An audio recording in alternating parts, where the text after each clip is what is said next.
What's up, guys? My name is Mike and I'm head coach at CrossFit Zulu, and I'm also a biokineticist at SA Bio. Hi guys, I'm Monique. I'm also a coach at CrossFit Zulu and I'm also a biokineticist. And today we're going to show you guys your workout for tomorrow, Tuesday the 31st of March. 2020. Day? Tuesday. What day of lockdown? Oh, day 5 of lockdown. Okay. Alright guys, so Monique's going to explain to you guys the workout. She made it up. So for tomorrow we'll be doing 50 air squats, 40 sit-ups, 30 lunge steps, 20 push-ups and 10 burpees. Is that all? Yes. That sounds too easy for me. Okay. Okay, no, let's change it.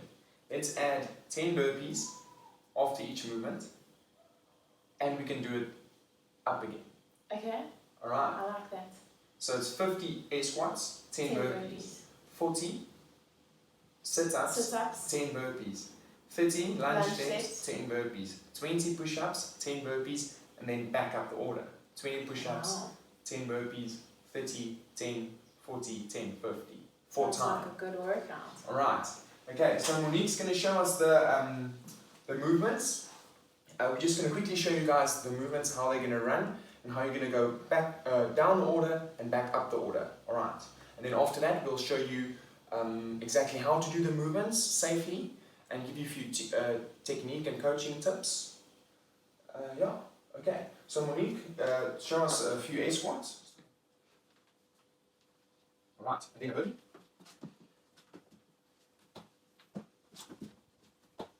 Right, next we've got sit-ups. You have 2 options here. Okay, so the one is with the feet out, with the legs out, so the butterfly sit-up. And the other one is where you put your feet forward. Alright, then we do 10 burpees, then we've got 30 lunge steps. No hands on hips, please. There we go. 10 burpees, 20 push-ups. Alright.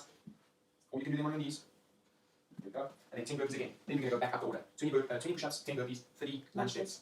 10 burpees, 40 sit-ups, 10 burpees, 50 air squats. Alright. Alright guys, here's your movement standards for these movements. This is how we do them in a CrossFit workout for them to count. And also we're going to go through a few technique tips so that you don't hurt yourself.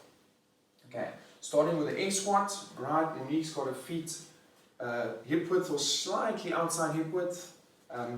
Dwayne Swiggers did go through a technique for the air squat the other day. He did it very well. Toes can point out slightly, you don't have to, okay? But majority of people actually have to point out their toes so that they can go all the way down past parallel. Alright, so Monique is going to start the movement. Stand on. She's going to start the movement with the hips, okay? Not her knees. She's not going to push her knees forward, she's going to push her hips back, alright?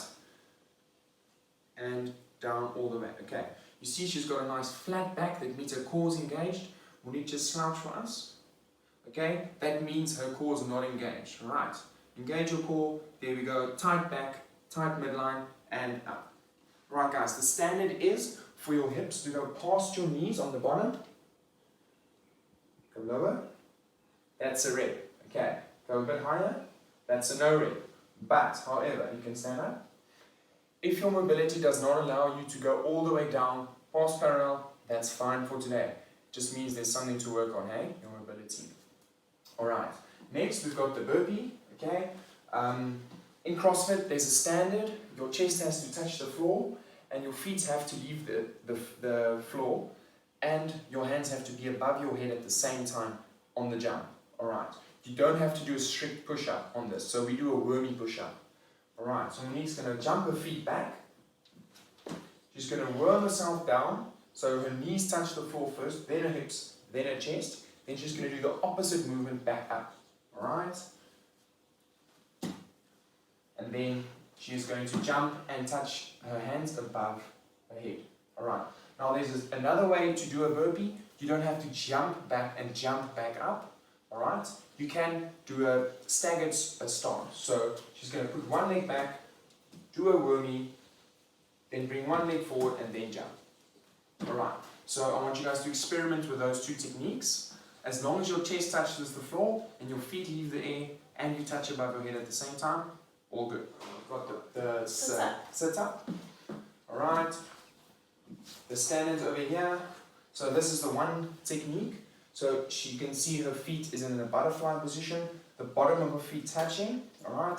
She's going to lie down. You can put a towel or something small under your lower back just to support that lumbar curve. Alright. She's going to touch the floor above her head. And she's going to bring her hands up. You are allowed to use your momentum. And just going to touch on that side of her feet. That's one rep. Okay, she's going to go back down. Touch the floor. Touch the floor. Alright, Monique, put your legs out for us. Okay guys, if your hips start hurting, your hip flexors, which mine actually do when I do these, I put my feet out to the side. Alright, just like that. So that's less strain on your hip flexors. Just going to touch above her head, use the momentum and touch on the other side of the feet. There we go. Alright. Okay. Next we've got a lunge step. Okay. So on the lunge steps, the standard is your knee has to touch the floor. Guys, please don't go bashing your knee against the floor. If you practice these lunges and you do feel your knees does hurt, grab a towel or a pillow or a Discovery Vitality mat like this. Okay. And you place it down on the floor for the lunges. Okay. Monique's going to show us a lunge. And back up. There we go. You guys make sure that you do not stand on a too narrow stance. You want your feet to be hip width or slightly outside hip width so that you have a solid base of support so that you have balance. Alright. We call it walking a tightrope. If your feet's too close to each other, that's when you start losing your balance. Alright. Then also another standard at the top of the lunge. We need to show us again. Go down. We want the hips and the knees in extension. Alright. We don't want it to still be bent. We need to show us a no rep. Alright. That's a no rep, guys. Okay. Then we've got push-ups. Okay. So the standard on the push-ups will be chest touches the floor. The hips and the knees are not allowed to touch the floor. So you're not allowed to do a wormy push-up. Alright. So if you are going to do these push-ups on your toes, this is how it's going to look. Core nice engaged. There we go. Monique, just arch your back there for us. All the way around. Down. Down more. Okay guys, we don't want to see these push-ups. Okay. If your push-up looks like this, that means you cannot do it on your toes. I want you to go onto your knees and the same principles apply. Now that her knees are on the floor, the hips are not allowed to touch the floor, only the chest. This is still a hard push-up. Alright, let's go to the arms. Okay, so you can see that her arms, her elbows, are moving at a diagonal angle. Alright, it's not flared out like that, okay, and it's also not right against the body. It's at a 45-degree angle, because that's a nice, comfortable position for your shoulder to work in. Alright. There we go. Okay. Did we miss anything? No, I don't think so. Is that it? Yes. Alright guys, so tomorrow morning at 7, we will go through a thorough warm-up. You will enjoy that. We'll get the heart rate going. And then just practice a couple of the movements. And then we're going to do the workout. And then we are going to finish it off with a mobility routine. Which, who's going to lead? I will lead. I'll leave. Okay. Alright guys, enjoy.